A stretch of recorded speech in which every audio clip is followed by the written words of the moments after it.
Good morning, I'm Andrew Pasco. The fiscal cliff is approaching and Congress has yet to make a decision. They want to have a solution implemented by December 21st.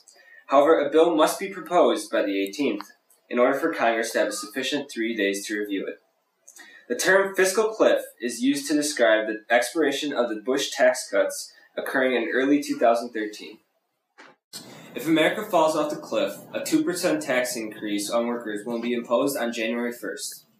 $110 billion in spending cuts will be imposed on the 7th.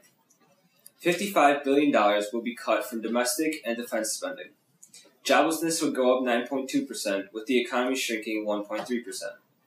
Going over the fiscal cliff will be beneficial in that there will be a tax increase in revenue, resulting in a decrease in the national debt. Even after this issue is resolved, however, Congress will have to raise the debt ceiling at the end of this year. The president has stated he wants to keep tax rates steady for all Americans, except those at the top 2 income brackets. He said, quote, "Everyone should pay their fair share." He also calls for a $1 trillion increase from raising rates, as well as to increase payments to medical service providers. On the Republican side, John Boehner is opposed to tax increases on these top 2 income brackets. He and his fellow Republicans want an $800 billion tax increase through limiting mortgages. Raising the retirement age is also key for Boehner. And now we go out to our resident economists standing by to discuss their takes on the fiscal cliff. Thank you for introducing us, Mr. Pasco. My name is Andrew Richter, and this is my colleague, Patrick Kennedy. And today we're going to be talking to you about our personal stances on the ways to resolve the fiscal cliff. The fiscal cliff definitely needs to be dealt with immediately. This problem is we need to secure America's future and that we will be able to pay off the deficit and ensure that there's enough government revenue to support all of its programs. As far as we know, Republicans and Democrats have almost the same proposed solution, and neither side seems to be willing to make even the smallest compromise with the other. I see that as a major problem. What are your thoughts on this, Mr. Kennedy? The Democrats and Republicans are not able to come to a logical compromise, but if I were in the Senate, I would go back to a plan based on a 2010 Bowles-Simpson plan. See, in this plan, the top 0.1% would have their taxes would increase higher than the proposed Obama tax rate. And the top 5%, their taxes would be lower than the proposed Obama tax rates, thus helping small business owners and enabling job creation. Let's see.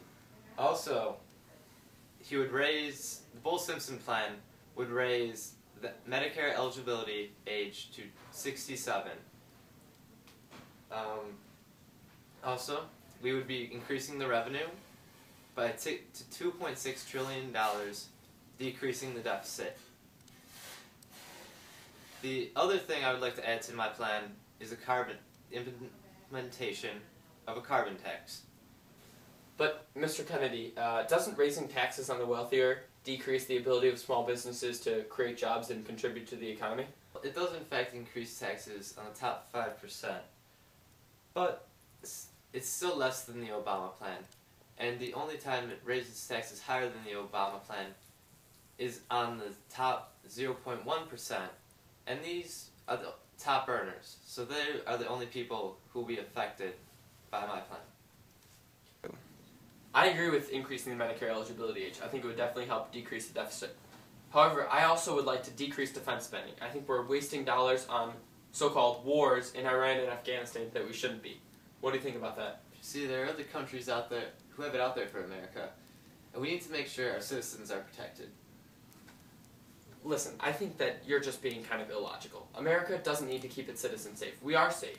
Us wasting American dollars and American lives overseas in some wars that we don't need to fight just makes America seem like we're trying to aggressively spread democracy in places where we shouldn't. I'd rather keep the money at home, allow people to invest it into the economy, keep jobs growing, and keep people from wasting all their tax money to some fake government. You put it like that, it does seem like it makes more sense to cut our defense spending. Had you not supported cuts to the defense spending budget, how would you propose to increase tax revenues in other areas?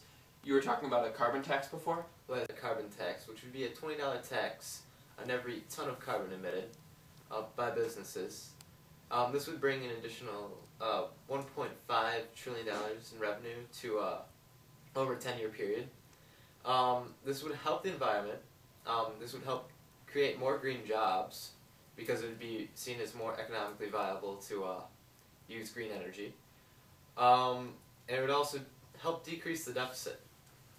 In conclusion, I feel like we've really come to a crossroads and been able to make some compromises about decreasing defense spending by $55 billion as we talked about earlier, increasing the Medicare age from 65 to 67, implementing a carbon tax, and allowing the Bush-era tax cuts to remain in place for anyone in the income tax bracket below $250,000, while taxing those making in the top 5% income tax bracket with tax rates slightly lower than President Obama as proposed by the Simpson-Bowles plan.